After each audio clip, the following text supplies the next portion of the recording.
Hello, I'm Jason Harris of Jason's Connection and the Burden Blatt Institute at Syracuse University. I'm pleased to be joined by Dr. Tony Atwood from his offices in Australia. Dr. Atwood is a clinical psychologist and leading expert on Asperger's and has authored many books. Today, Dr. Atwood and I are discussing peer mentoring, the importance and the need for ongoing supports, especially for young adults and adults once out of school systems. Can you elaborate for people who don't know or who've heard a little bit about you, sort of about yourself and your background and so forth? Okay, thanks, Jason. Well, I'm a clinical psychologist, did my training in England, and graduated as a clinical psychologist in 1975 before many people tuned in were born. And I've always focused on the autism spectrum in all its expressions, but perhaps I'm most known for what became known as Asperger's syndrome. Mhm. I've written this area, but the main thing is I work as a practicing clinician rather than an academic. So every week I am seeing people with Asperger's syndrome. For some, one person I saw this week, I first saw him when he was 4. He's now 25. So my involvement in the spectrum is quite considerable with colleagues. So that's who I am. Yeah, and I know some of the things that I've heard you through and sort of conversations that I know I and family members have had is around, because I'm an autistic person, is around sort of peer mentoring and sort of things that you've written about or talked about with that. Can you explain a little bit about sort of your work on that? Okay, yes. On YouTube, there is Ask Dr. Tony, created by Craig Evans, in which people with autism would write in to Craig their questions. They would be sent to me, and Craig and I would create a link which was recorded on video called Ask Dr. Tony to answer their questions. However, being the internet, people would then comment on my answers to the question. And as I read them, I thought, wow, I wish I'd said that. That's wise. That encapsulates the whole problem, or it's a brilliant suggestion. So we realized that the repository of knowledge in autism isn't necessarily in textbooks or professionals. It's with those who have autism and how they cope with their challenges and so on. So we invited those on the spectrum, about 300 people, to share their problems, for example, anxiety, finding and keeping a job and so on, and then ask people, mentors in many ways, the members of the culture or tribe of autism, to send in advice as an essay on topics. It became a book, Been There, Done That, Try This, which has been very popular. So we're now tapping into a reservoir of phenomenal knowledge in autism from those who have it. Yeah, and so I know some of that was really interesting, especially because I know we're both familiar with AANE, which is Asperger's Autism New England, and I sort of got a familiar taste of that sort of the autistic culture and sort of autistic people coming together and sort of community and sort of working together. And I know at Syracuse, which is a smaller place, we have On the Spectrum Society, which is a group, unofficial group at the university that meets for autistic people, but some of the things is that there's, I mean, the population that's classified, who's willing to openly identify as a person with autism or autistic, is a little bit smaller in the community. So some of those things were interesting. And I remember, and I've learned a lot from the autistic peers that I've met through with OTS, but some of the things that I was really interested in was getting out and socializing, which is, I like being a social person, but I think myself and some other people on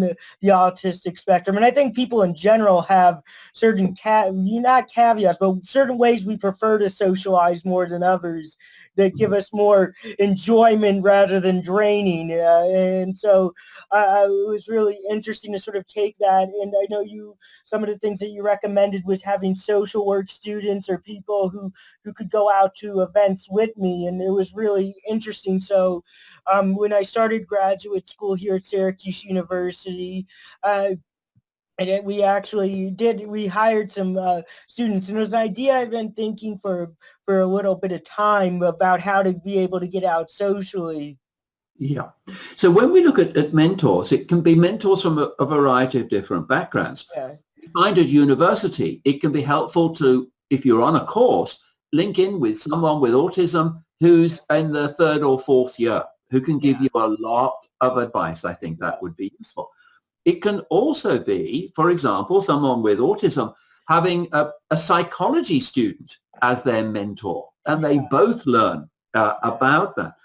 But we also find that in Queensland, we at our Minds and Hearts Clinic run groups, for example, on how to cope with bullying and teasing, moving to manhood, and a whole range of things. And for the girls and women with autism, their challenges.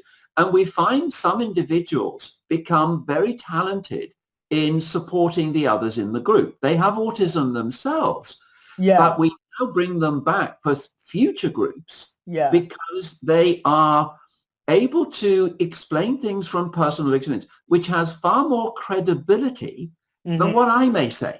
And when you've got someone, I've coped with anxiety, and they go, really? Oh, I was bullied this way. Really? And I did this. It's far more credible than anything I may say. Yeah, I know one of my best friends at work who I met through OTS originally, and then and he worked here, Ben, for a couple of years, and then I started working here, and we sort of talk every day, and we tend to, and that's a great connection, and Maris through OTS. I know that even though, I know I've seen different people say they have autism, but a lot of people, because of the way Syracuse University is still segmented between the disability studies and then the sort of general population. So then some of the things that was interesting too was I took some of that and I did with social work, and we did learn from each other. And I went out to community events and sort of with people, like we would choose, like I would be in communication, so it was like working together. So I'd be like, hey, do you want to go to this with somebody? That would be something I was interested in. And it sort of was like a social safety net, because one of the things is like that I learned about myself, and I don't know is true for others though, is that it's not that I'm terrible at sociality. It's some of the bad things about some of the reasons I have trouble being social is because I've been told I've been so bad at being social that I tend to get in my own head and overthink situations, which I think sometimes is a thing that I tend to do in general anyways, but with social situations. And so it gave me a sort of social safety net to feel calm, or sort of like an autistic environment to feel like I had somebody who had my back. And then we're doing that, I sort of learned that like through the graduates communities, I became more open to people and things, because it wasn't like because those interactions weren't as crucial of like, this might be the only interaction I have. But also I felt socially more like, oh, this isn't more, maybe also help build social confidence. Okay. Now, Jason, you mentioned several very interesting points there. Yeah. One of the characteristics of autism is to spot errors. Yeah. That means that the person is very often spotting their own social errors, and when confused, thinking, I made a mistake, which can inhibit socializing, because you don't want to make a social mistake, and can be analyzing yourself. And the other is the amount of time socializing, because the person with autism indeed can socialize, but not for as long as neurotypicals, and it's draining. And so the person may actually be able to have a great conversation, social interaction, but after a certain length of time, the energy reserves have gone, because there's so much work that's gone into it, that it's best if socializing is short and sweet.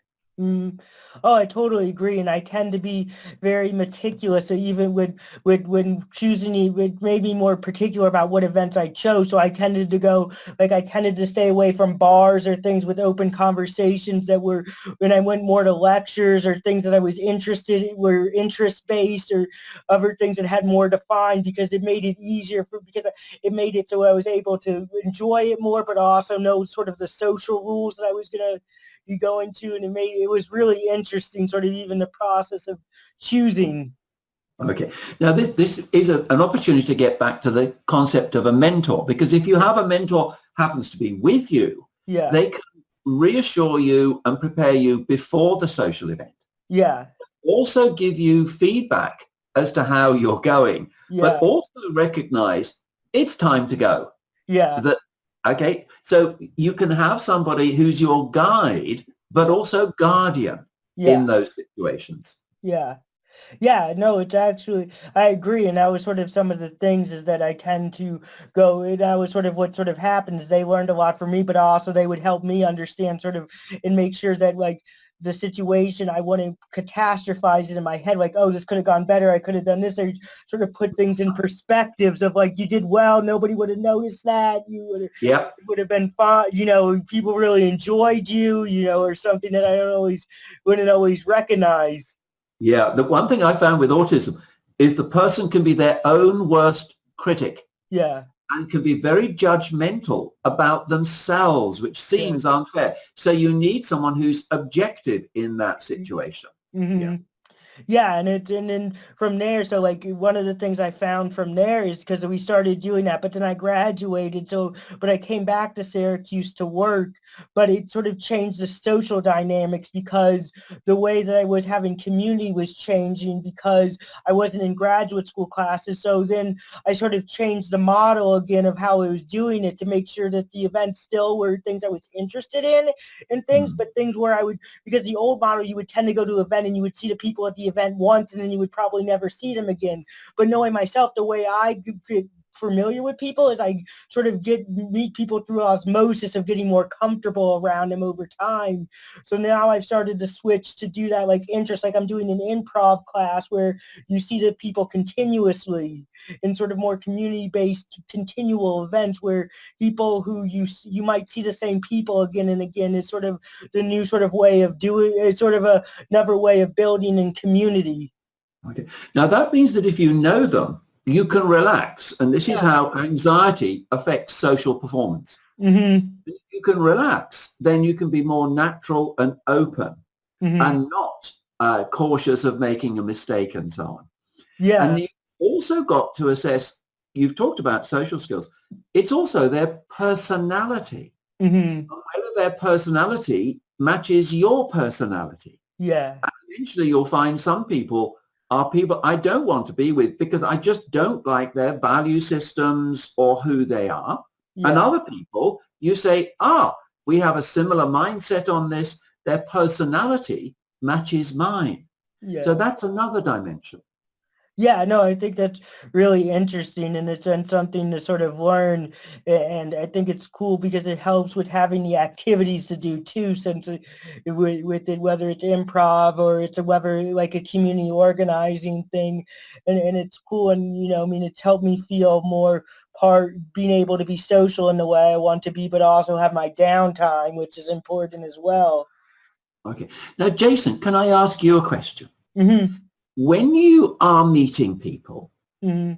what would you like them to know and do for you?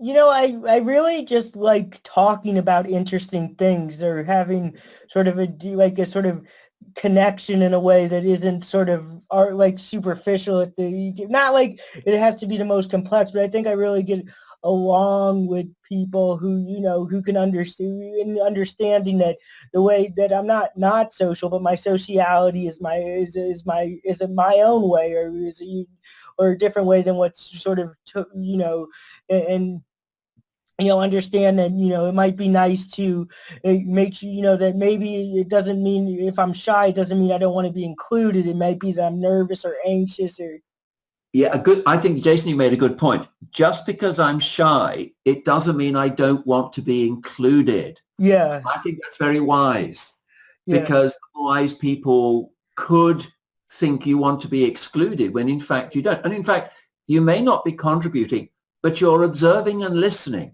mm-hmm, taking it in, but leaving others to say whatever needs to be said. mm-hmm.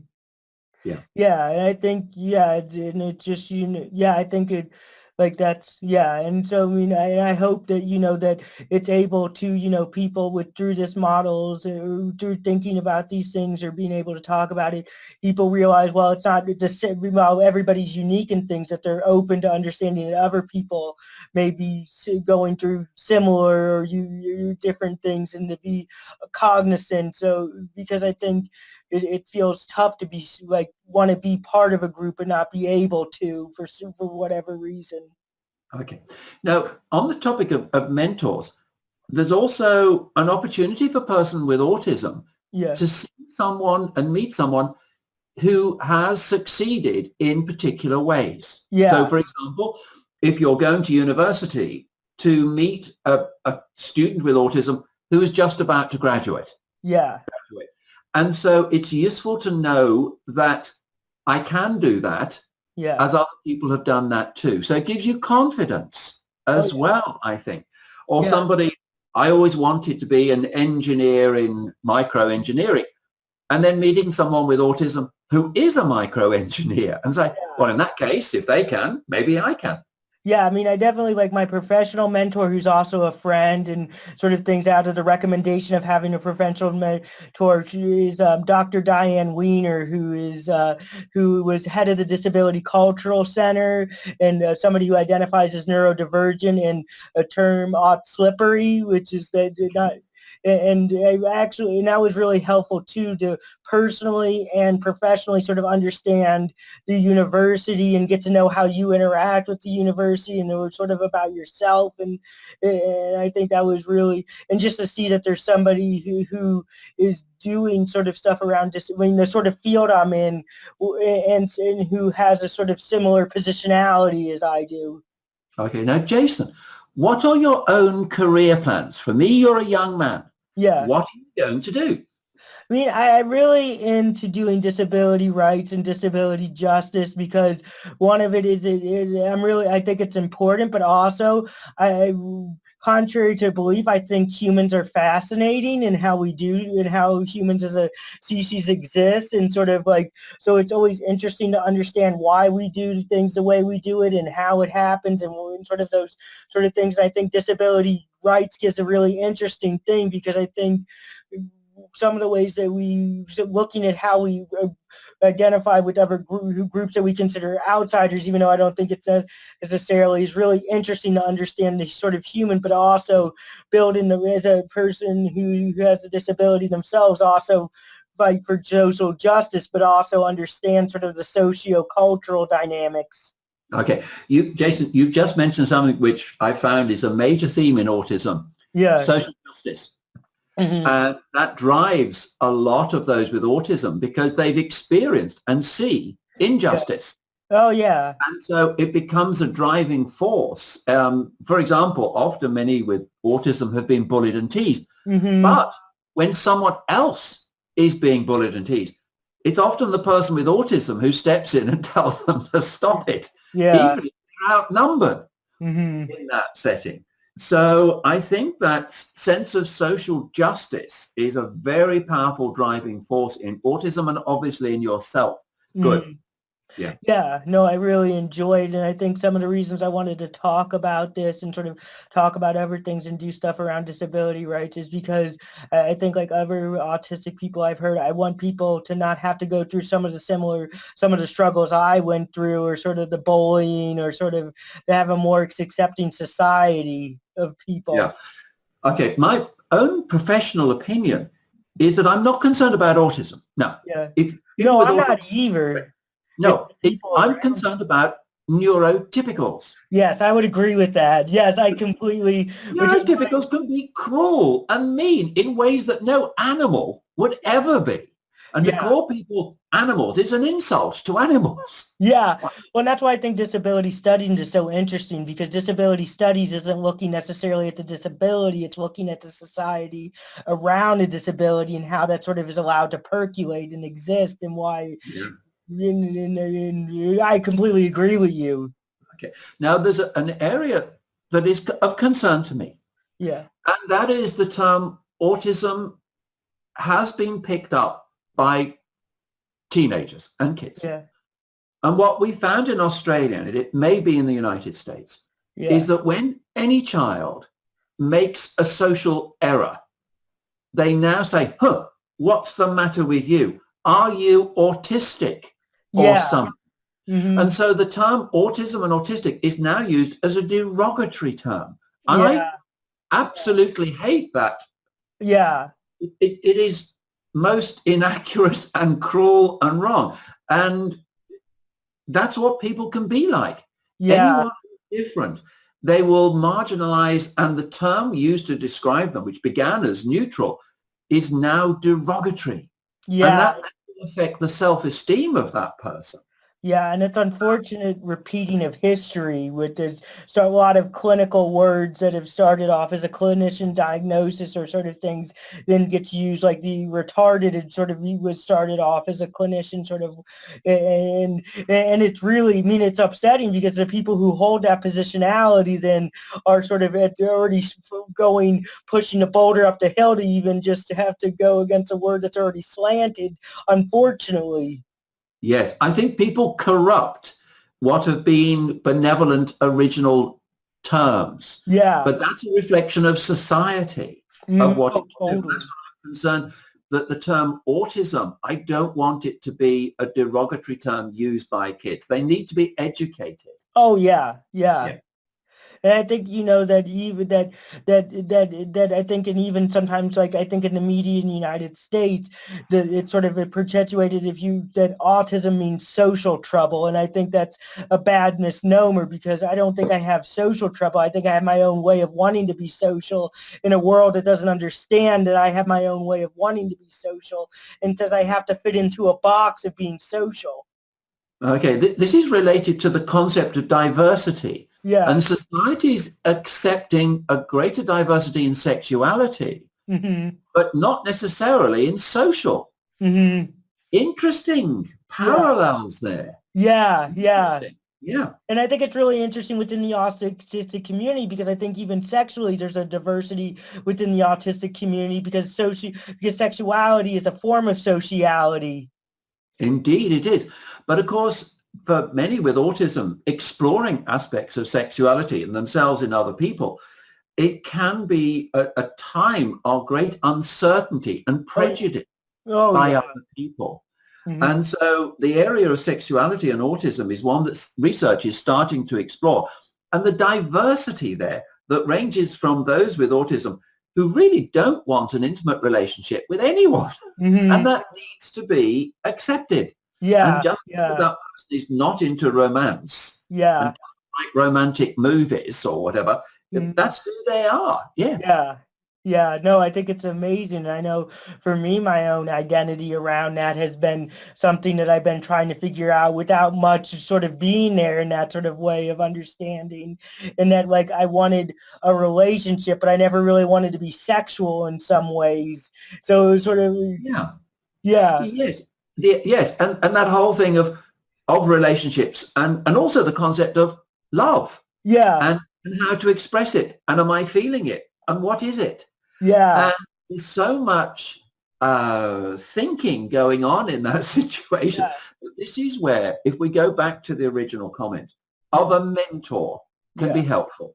Oh yeah, especially because, like, people think that as an autistic person, I don't understand the other people's sociality. Like, dealing with neurotypicals and, like, relationship and love, I know people play games, so then I'm trying to play chess, trying to figure out what their moves are while trying to figure out what my moves are, and making sure that I'm protecting my own self from getting hurt, because in so many Yeah. times in the past, I've been open with people, and apparently, and that's considered sort of not the norm. You sort of say things in Yes. code. Yes. Oh, look, life is incredibly complicated. And the Yeah. thing, neurotypicals have never learnt the aspects that they have socially. And so they can't understand how someone is finding it difficult Hmm. because they also don't know intuitively how to teach it. Yeah. So the view is it's then left to the person with autism, we'll just try harder Oh, I socially. hate that so much. Yes, I agree with you on that. Yes. Yeah. So it's a question of understanding, but that's what you can have with a mentor. Oh, You yeah. Yeah. don't have to explain that. They Yeah. hopefully will know that because Yeah. they become an essential support mechanism, because I'm afraid the alternative is depression. Oh, it is. I mean, I've been through depression and social isolation, and I mean, it's really tough because people are just like, just get out there, just do this, and there's no real way that social support systems or service agencies, at least in the United States, or even just talking about like just open conversations about dialogue about social isolation. There's not really anything. It's just go out there by yourself and just good luck. And I think that's a really detrimental to society as a whole. It is. Yeah, but it also means that the person is then vulnerable to what I call neurotypical predators. Yeah, yeah. And predators spot someone who's insecure, Hmm. unsure, and vulnerable and gullible. Yeah. And again, my concern is not autism, it's neurotypicals. Like they're like sharks. Yeah. And they see a fish that's not swimming quite as well as the others in the shoal, and that's the one they go for. Hmm. Oh yeah, I mean, I think, in high school and other things, I've definitely, I think people tend to take advantage of you thinking that you're different and that, you'll just do whatever, or that you're so nice, or, I mean, but that's sort of the cool thing about having a mentor is you sort of have that trust relationship. And I like what you said earlier, I think the mentors learn just as much from me as I learned from them in a lot of ways because, Yeah, that's a good point. It's a yeah, mutual process. Now, yeah, Jason, we're going to have to come to a close yeah, because yeah. although it's coming to the end of your day, it's the beginning of my day. Yeah, But yeah, I think, Jason, we've had a fascinating conversation. We've yeah, brought up some amazing topics mm, that are there. So I'm delighted with yeah. the last half hour. Yeah, I am too. Also, I have to say, I love your voice because you sound like the 10th Doctor, who's my favorite Doctor. I am also a Doctor Who fan, and I have a cell phone, and Oh my goodness! that is my cell phone because the TARDIS does describe a cell phone. Yes, yes. That's Okay, Jason, I must go now, and a lovely point to end on Doctor Who. Okay? you. Bye. Okay. Okay, bye. Bye.